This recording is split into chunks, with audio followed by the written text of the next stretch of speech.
एक 80 वर्षीय व्यक्ति अपने 45 वर्षीय उच्च शिक्षित बेटे के साथ अपने घर के सोफे पर बैठा था। अचानक उनकी खिड़की पर एक कौवा आकर बैठ गया। पिता ने अपने बेटे से पूछा, यह क्या है? बेटे ने जवाब दिया, यह एक कौवा है। कुछ मिनटों के बाद पिता ने अपने बेटे से दूसरी बार पूछा, यह क्या है? बेटे ने कहा, पिताजी, मैंने अभी आपको कहा यह एक कौवा है, कहा ना? थोड़ी देर बाद बूढ़े पिता ने फिर से अपने बेटे से तीसरी बार पूछा, यह क्या है? इस समय बेटे के स्वर में कुछ जलन महसूस हुई। तब उसने अपने पिताजी से झुंझलाते हुए कहा, यह एक कौवा है, एक कौवा। थोड़ी देर बाद पिता ने अपने से बेटे से चौथी बार पूछा, यह क्या है?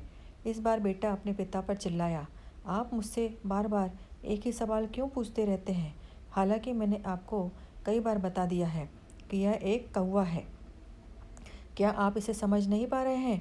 थोड़ी देर बाद पिता अपने कमरे में गए और एक पुरानी डायरी लेकर वापस आए, जिसे उन्होंने अपने बेटे के जन्म के बाद से बनाए रखा था। एक पेज खोलने पर उन्होंने अपने बेटे को उस पेज को पढ़ने के लिए कहा। जब बेटे ने इसे पढ़ा तो निम्नलिखित शब्द डायरी में लिखे गए थे। आज मेरा 3 साल का छोटा बेटा सोफे पर मेरे साथ बैठा था। जब खिड़की पर एक कौवा बैठा था, मेरे बेटे ने मुझसे 23 बार पूछा कि यह क्या है, और मैंने उसे 23 बार जवाब दिया कि यह एक कौवा है। मैंने उसे हर बार प्यार से गले लगाया और उसने मुझसे 23 बार फिर से वही सवाल पूछा। मुझे इस बात से बिल्कुल भी चिढ़ नहीं हुई कि मैंने अपने मासूम बच्चे के लिए प्यार महसूस किया है, जबकि छोटे बच्चे से उसने 23 बार पूछा, यह क्या है?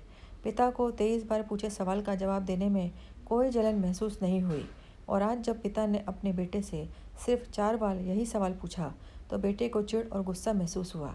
इसे पढ़कर उस बेटे को अपने किए गए व्यवहार का पता चल गया था, जिससे चलते वह अब मन ही मन बहुत शर्मिंदा हो रहा था। शायद उसे अब किए गए अपने बूढ़े पिता के प्रति व्यवहार पता चल गया था। इसलिए यदि आपके माता पिता जब बुढ़ापे में होते हैं तो उन्हें ना तो पीछे छोड़ें और ना ही उन्हें एक बोझ के रूप में देखें, बल्कि उनके साथ एक दयालु शब्द बोलें। शांत, आज्ञाकारी, विनम्र और उनके प्रति दयालु बने। अपने माता पिता के प्रति विचारशील रहें। इस बात को कहें, मैं अपने माता पिता को हमेशा खुश देखना चाहता हूँ। जब से मैं छोटा बच्चा था उन्होंने मेरी देखभाल की। उन्होंने हमेशा मुझ पर अपने निस्वार्थ प्रेम की वर्षा की है। उन्होंने आज समाज में मुझे एक व्यक्ति के रूप में प्रस्तुत करने के लिए तूफान और गर्मी को देखे बिना सभी पहाड़ों और घाटियों को पार किया।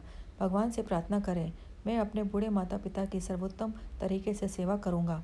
मैं अपने प्यारे माता पिता को सभी अच्छे और दयालु शब्द कहूँगा। दोस्तों, आशा करती हूँ यह कहानी आपको पसंद आई होगी। अगर पसंद आए तो हमें कमेंट करके बताइए, और ऐसी ही अच्छी अच्छी कहानियों के लिए हमारे चैनल को सब्सक्राइब करना ना भूलें।